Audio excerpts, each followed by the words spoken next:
I'm sure that all of us, at some time or another, have come to notice that certain thoughts disturb us. And we're also aware that there are certain thoughts that make us feel good.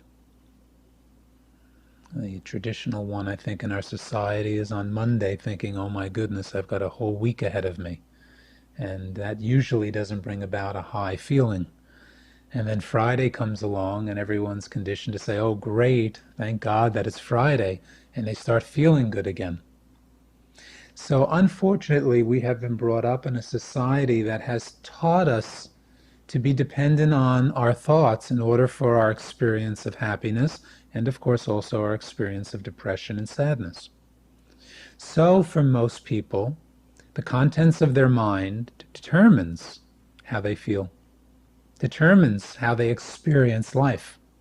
Now that's very sad, because if you are in fact dependent on what you think in order to experience your highs and your lows, you are in a very precarious situation. Because I don't know about your mind, but I do know my mind, and it changes all the time. The nature of the mind is to think. And that's why for some people, when they begin meditation, and they may get a meditation teacher that says to them, well, in order to meditate, you have to stop your mind from thinking, which is the most impossible thing. There has never been a meditator ever that could stop their mind, because the mind is designed to think. It's what it does. We kid about it often, and we'll say, imagine telling your little 2-year-old that you should be quiet and sit and meditate. Well, it's not the nature of the 2-year-old to sit and meditate. It's their nature to play and run and explore and have a great time in the world.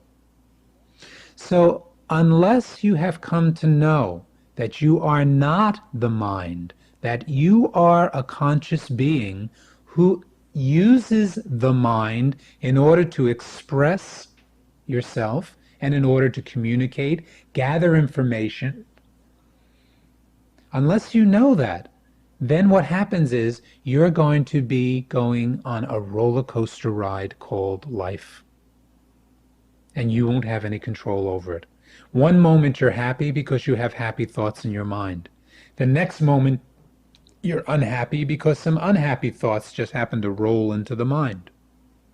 So this philosophy and this practice is extremely important for every human being, because it's very important that you know your power. It's extremely important that you begin to recognize who you are truly or essentially. And then your relationship with your mind will change dramatically. There's a way of explaining this that might help you understand what I'm saying. If you understand how a projector works, okay, so a projector, if I can simplify it, is a box that has a light in it. And then there's some film that passes over the light.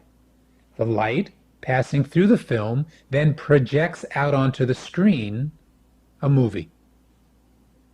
Now, the consciousness that we've been talking about, or the awareness that you are, that part of you that was observing your breath and observing your mind in the exercise we did on the other side of the tape, that's the light. So that would be represented by the light bulb in that box. Now the film that passes in front of the light, that would be your mind. When the light goes through the film, it then projects the film out onto a screen. That becomes your life. That becomes your relationships, your interactions. That's the world. So that's your interactions in the world. Now, depending on the film that's passing in front of the light, pretty much that's going to determine what's projected out there. I mean, that's understandable. If you have a film on which says, I'm not a good person, well, that conscious light, which is unaffected by that particular thought or that film, but yet the light passes through that film and it becomes, I'm not a happy person. And then next thing you know, you're living in the world and you're finding that all your interactions are creating problems for you and you're not a happy person. And we know that people who don't believe in themselves tend not to perform very well. People who don't feel that they're special and that they're a loving, kind person tend to be gossipy and mean and tend not to be a kind, loving person. So the contents of the mind get projected out into the world due to the force of the light. So the consciousness, the awareness that you are, when it enters into the mind, if it can remain aware of who it is, it can then activate thoughts and perceptions which will always create harmony and peace for you. Now, for the person who does not yet know who they are, for the person that believes they are the mind, the different thoughts that pass in front of them, they'll automatically believe those thoughts. For that person, I say, please stop for a moment and question, why should I believe this thought? If you have a thought that you're not a good person, why should you believe that? It's just a thought. It's not the truth. That's what I would tell this person. Of course, they might fight against me, and they may say, no, no, no, no, I'm not a good person. And I'll say, why? And they'll say, because look at all the things I've done in my life. And I'll say, well, if you have that thought, and if you project that thought out into the world, well, probably that's why you've done those things. But you are that light. You are that conscious being. You are that immortal, blissful being. You are the knower self or the observer self. And the contents of the mind is not who you are. So don't believe that thought. Don't believe the thought that you're not a good person. Step back from it. You're the observer of that thought, and that's not the truth. So the first step in beginning to recognize that the mind is not who you are, and you don't have to believe the thoughts that are in your mind. And I want you to really know that. That's important. Just because you think something, it doesn't mean it's true. Just because you perceive something, it doesn't mean it's true. So we joke about the person who's been drinking and sees the pink elephants. But that person sees pink elephants. Please know that. They're not making it up. They're seeing a pink elephant. Why? Because in their mind, that thought exists, and that's what they see. That's what they feel. So because you're thinking a thought, the first step is step back from that thought. Who is it that's observing the thought? That's the most important point that I can share with you. Who is it that knows you're unhappy? Who is it that knows that you're feeling a certain way? And as soon as you get used to thinking this way, after you've listened to the tape a few times, you begin to contemplate this point. You are the one who's observing your own mind. Are you not the one who knows when you're happy? Are you not also the one who knows that when you're unhappy? Even when you wake up in the morning, you said, oh, I had a good sleep. Well, who was there to know you had a good sleep? Someone was awake. Someone was aware. So awareness you are. And that aware person that you are needs to be present whenever there's a thought in your mind. Please, starting today, starting this moment, question every thought you have. Do you want that thought in your mind? Do you want to believe that thought? Does that thought make you happy? Does that thought expand you? Does that thought bring you close to your loved ones? Does that particular way of thinking bring peace and harmony in your life? And unless you have practiced these techniques, and unless you can step back from your mind, and please know it takes a lot of practice. You know, it's something that isn't not just going to happen overnight. Just imagine, how many thoughts have you had in your lifetime thus far? Right? So in order to awaken this aware part of you, it's going to take practice. But this is where it starts. It starts by sitting back for a moment and saying, I am not feeling well right now. Let's say that's the example. So you just happen to be in a slightly depressed state. We all get into those. Those are not uncommon. I think it's part of the human condition. And so you step back and you notice, gee, I'm feeling a little down today. Most people, because they're feeling down, are going to believe that that's who they are. What I'm suggesting is, don't believe it. Now, I'm not saying that the feeling isn't there. It's there. You're feeling a little down. but don't believe that that's who you are. That's just a thought in your mind. Now, I don't mean to downplay it, because I understand, and I've had many thoughts in my mind that I've gotten disturbed. But what is very necessary for you to understand is, even if your mind is disturbed, it's not who you are. Then who am I? If I'm not supposed to believe my thoughts, if in fact you're telling me I'm not the thought, then who am I? You are the observer of that thought. You're the one who's sitting there noticing that the mind is a little depressed. But you are not depressed. And as a matter of fact, something very wonderful happens as you observe your mind and you don't believe that that's who you are. So you step back from it. As soon as you step back from the mind, as soon as you begin to observe your thoughts, they begin to change. So the point that we're making is that you are the awareness. You are the intelligence. You are the wisdom, not the thoughts in the mind.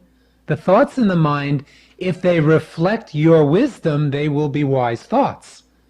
If there's a clear connection between you and the mind, then the intuitive sense that you are will reflect itself through intuitive thoughts.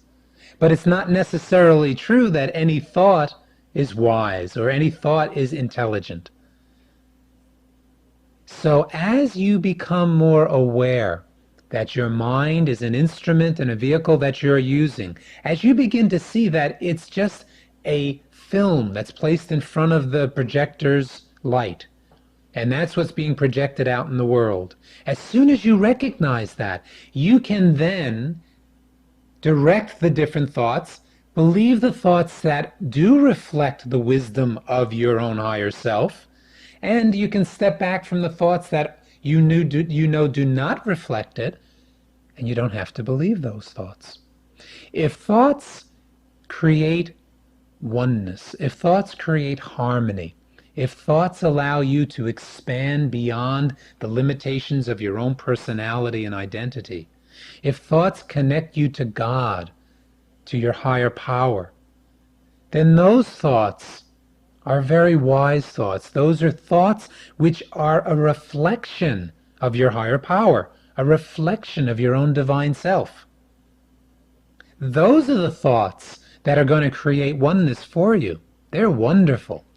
That's putting a film before the projector, which is a joyful, happy film. However, we need to awaken the observer self. We need to awaken the part of us that is wise, that is aware.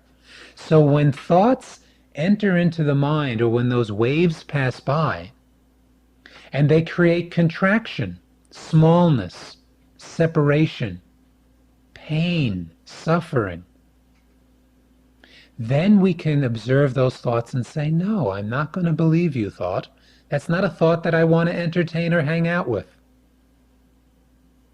Now, as soon as you've reached that state of awareness, consider yourself to be close to enlightenment, because now you've awakened, or you've enlightened the part of you. You've awakened the part of you that is very wise. That's not the mind. That is your own self. So you exist always. You have never lost connection with that part of you. You enter the mind and allow thoughts to occur. You enter into your physical body and activate your brain and nervous system and senses so that you can connect with the world. It's you who's in control. And if you're not there, the body can't work. If you're not there, your mind can't work. So it's because of you, it's your power, it's your greatness, it's your connection to God that allows the mind to think. You open the car door and get in and drive the car. The car can't drive without you. You're the driver. So in the same way, you are the driver of the mind. And it's important to recognize and realize that with practice, you can become so established in that part of you that as you enter into the mind and create thoughts, you can use your discrimination. You can decide if that's a thought you want to hang out with or not.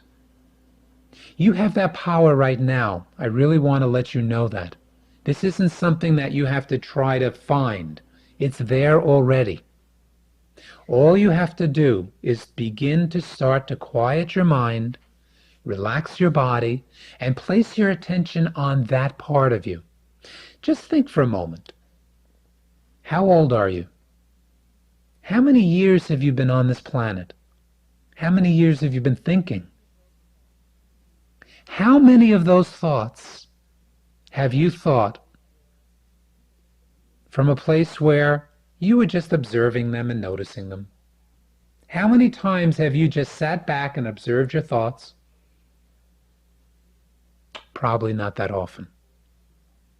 Unless you've had the good fortune to be practicing this philosophy and this practice of meditation, probably for a good deal of your life, whatever thought came in your mind, that's what you became. And as we said before, how many millions of thoughts go through the mind in the course of a month? Many. And so how many times have you changed? If you believe your thoughts. If you know that you're not the thoughts, that the thoughts are just little waves in the mind, if you know that you are the awareness, you are the peace, you are the wisdom and the knowledge, and you bring that to your mind, well, that's a whole different happening then. So we are saying, I am definitely wanting to communicate with you that the satisfaction that you are searching for with the mind and with your body is your own true nature. You'll never find it in the world. Sure, you're going to find little moments of pleasure and you're going to find little moments of peace, but just mere moments, because it'll change quickly. We have a little saying that we use to describe the mind in the world. We call it the ever-changing field. So watch your mind. How long do you hold one thought? Watch your body. All right, I look at my body and say, my goodness, this has changed a lot over the years. The ever-changing body. So the whole physical world, the whole mental world is ever-changing. It doesn't remain the same. But there is something that is constant. There is something that, in fact, never changes. And you know it, I'm not going to say it's the mind. So what is it? It's you. Not your personality you. Not your physical you. It's you as that awareness. And when you experience that part of you directly, what you experience is a profound sense of okayness, of peace, satisfaction, fulfillment. We call it bliss.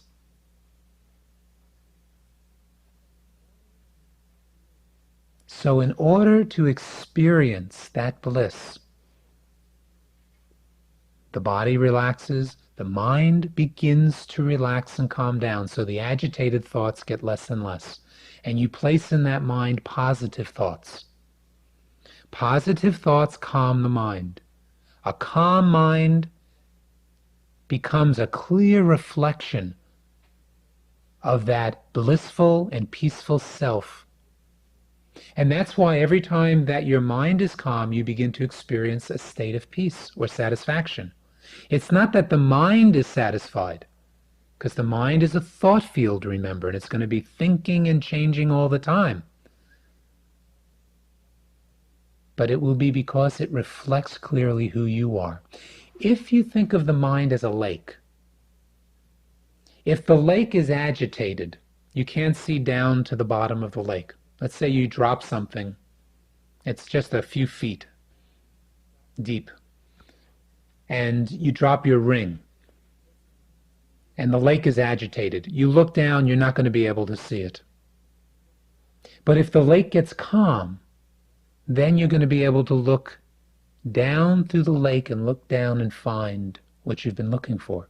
In the same way, when you begin to practice meditation, relaxation, as you begin to learn how to calm the mind, when you learn not to believe the thoughts that agitate you, when you begin to realize that you are much more than the thoughts in your mind, then the lake of the mind becomes calm. And as that lake of the mind becomes calm, you begin to experience who you are. And you are an aware being. Your mind changes, but you never change. That's why you can remember yourself as a child, because you were there with that small little body and with that developing little mind. You were present. And that's why when you were a youngster, you can remember a body a little bit bigger and a mind that was thinking in a different way, because it was the same you. It was the same awareness. And even now, this many years old, with how many thoughts logged behind you in your lifetime, you still exist.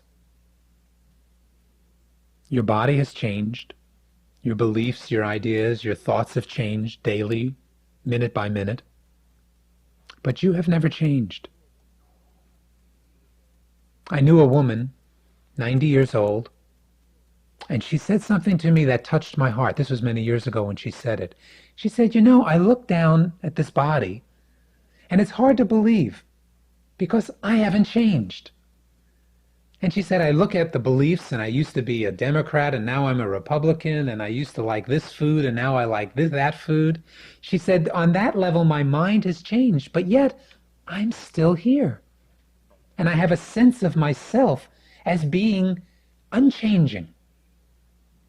Well, I just loved sitting next to that woman because it was so beautiful. And now I understand why. You are that conscious being. You are never born. Your body's born. You never die. The body dies, this we know. Thoughts are born, thoughts die, they come and go all the time. But there is a part of us that is unchanging, peaceful, clear. It's the part of us that is always connected to God.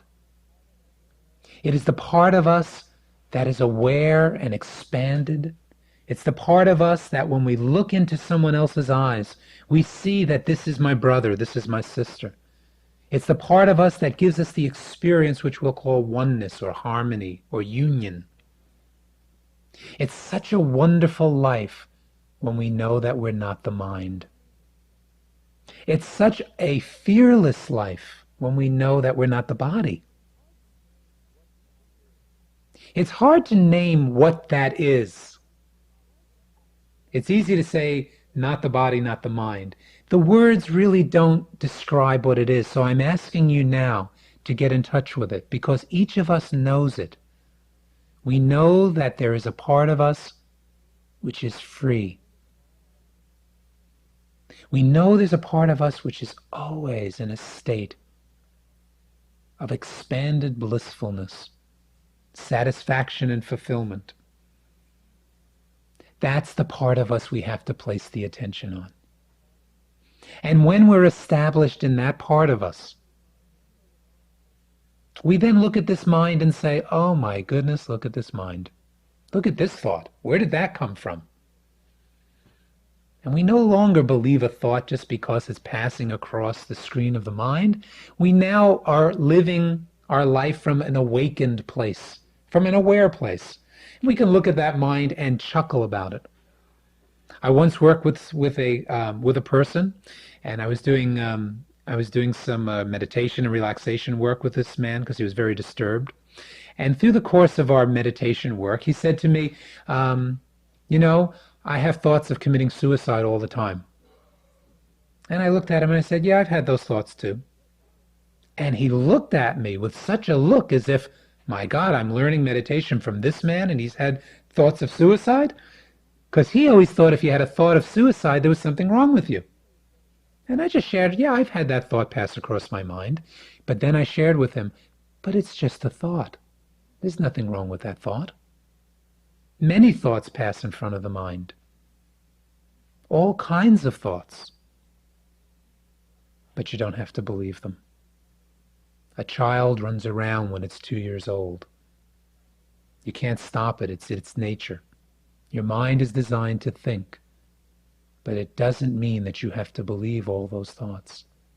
So by getting in touch with that part of you which is pure and clear, that part of you which is aware, the part of you that doesn't age, the part of you that is always alert, you are intelligence.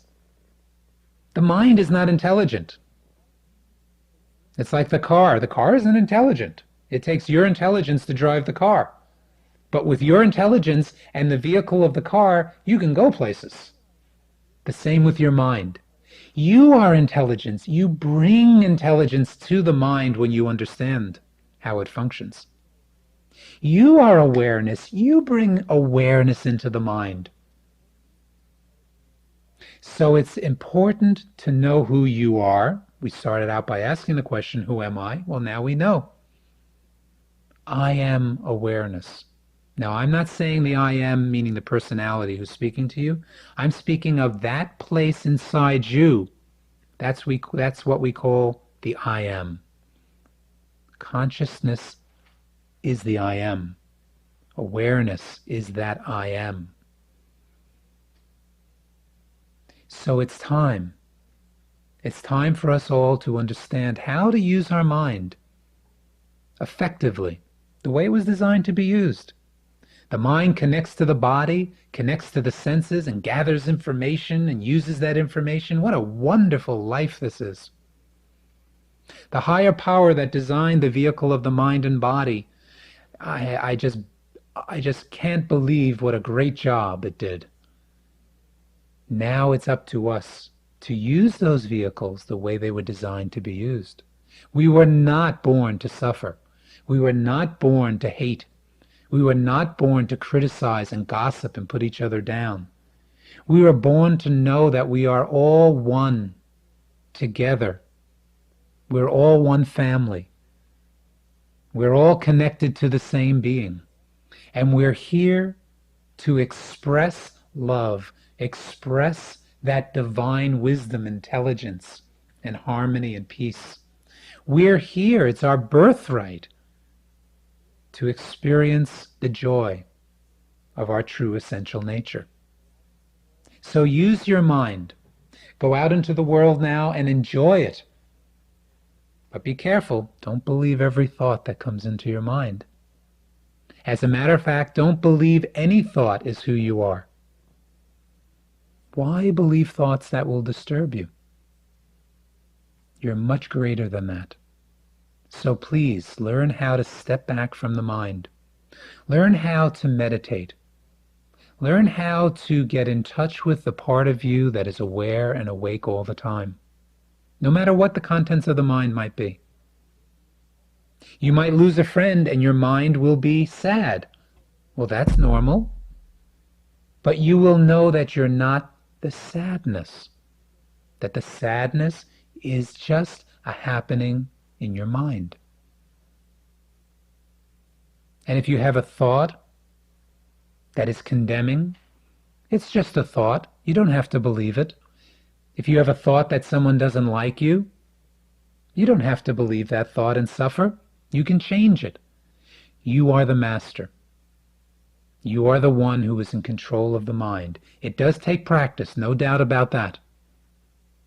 But take the time, please. Take the time to quiet your mind many times during the day. Take a few minutes. Sit quietly, breathe deeply, learn some relaxation techniques. And then as the mind gets quiet, just take a look at who is the one who's sitting there inside you, complete and fulfilled, aware and alert. And you'll find that it's you. You are that one. And take the time to spend time with that part of you. And I know then that your relationship with your mind will change dramatically. Your relationship with the entire world will change dramatically because you will bring the wisdom and the clarity and the love that you are into your life. Thank you.